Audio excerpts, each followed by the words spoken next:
Hey, it's Tennille here. I hope you're having a great week so far and happy Tuesday. What I wanted to talk about today is why your dog is still pulling on the lead. If they're not, you don't need this video and that's great. So you can go get on with your day. But if they are still pulling on the lead, and when I say still, I mean you've tried everything. You have tried head halters, you've tried collars, you've tried harnesses, you've tried walking back and forth, you've tried stopping, turning, you've tried treats, all these different things. And the thing is, you're doing a lot of things right, but you're possibly and probably missing one very important piece of the puzzle. And the reason you're missing this piece is because a lot of people that are educating out there are either not believing in doing this, or they are scared to say it. So today I'm going to say it, and that is, you need to give your dog a correction. Now the thing is, you've already been trying to give your dog a correction without knowing it, and it's just that it's not a correction that they care about. So you need to give your dog an effective correction that actually puts them off from pulling again. The key to giving effective correction is to do it before the leash is tight. You want to never follow your dog when the lead is tight. How to give a correction is not something that I can teach you in a quick video on Facebook. You can go see a balance trainer, you can join Frantic to Focus. We teach how to give corrections in there and how to use all different sorts of equipment. You may need a prong collar, which can get the job done very quickly, humanely, effectively, and your dog will still be happy and it'll be easier for the owner. And this is the thing, everyone's out there really worried about upsetting the dog or making them the slightest bit uncomfortable.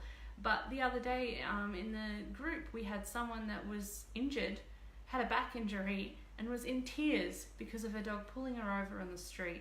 It's dangerous, it's unsafe, and all of this can go away in 2 minutes with an effective correction, and then everyone can get on with their day and can get on with their walk. Now, it's very simple, but it's not always very easy, and that's why I say you might want to see a trainer or watch a really thorough tutorial video so that you can learn how to give a correction properly, because doing it right is the key. And that's one of the reasons people are often scared to talk about it, is because they know that it's something that is hard to get right. And it doesn't mean that that's the only thing that you do. You can have all those other pieces to the puzzle that I mentioned, and they can get you to a certain point, and they can definitely help with this, because if you're telling the dog what not to do with a correction, then you also need to be showing them what to do. And of course, we don't want to be giving our dogs corrections constantly all the time. If we are, it means it's not an effective correction though.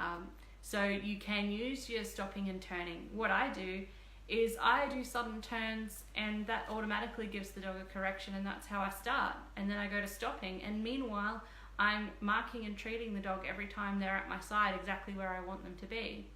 I'll turn as soon as the dog passes my toes, and I say to clients, we're going to turn as soon as the dog gets past the front point of your toes, because that's a good way to measure and see black and white whether the dog is where you want them or not. You also want to hold the leash at a length that the dog can't have 6 foot of leash and just go out in front and do what they want. And the other really important piece that a lot of people are missing when they're saying, my dog is still pulling, is that they're following the dog. The dog can't pull on a lead that you're holding unless you follow the dog. So it's really important to completely cut that bit out. The problem with that is, if the dog has no consequence for trying to pull, or no reason to do something else, then that piece is never going to go away. So no matter how much you ignore it, you're not going to get very far. You're going to be starting down the street. You know, they pull, you stop, because you don't want to follow them when the lead's tight. That's not the right thing to do. So they come back, and then you go again, and then they pull, and then you stop, and that's where people get really frustrated and lost. And trust me, I've been there. When I first started as a trainer, pulling on lead was one of the first things I was like, how are people saying that they can get such quick results? I'm going back and forth, I'm stopping, I'm never following when the lead is tight. But the dog just keeps trying and won't give up. So if you're in that position, you might be one of those people that missing ingredient that you need is a leash correction. Now, if you are down with what I'm saying and you agree with me, but you just don't know how to do it, and you want to come and learn with me, then like I said, join Frantic to Focus. We help with pulling on the lead as one of the first things, and we do it in a balanced way. So we use lots of rewards and lots of alternative behaviors, but we also add in that important piece of the puzzle, which is a correction if needed. And if you've got a reactive dog, the course can also help with that. If your dog's just really distracted, it'll also show you coming when called, sit and stay, place training, all these really valuable things that all help all together. But the point of today's discussion is it will show you how to give an effective correction. And I just want you to be able to take your dog for a walk and enjoy it, not be pulled over, not be injured, not come home crying, and because you're important too.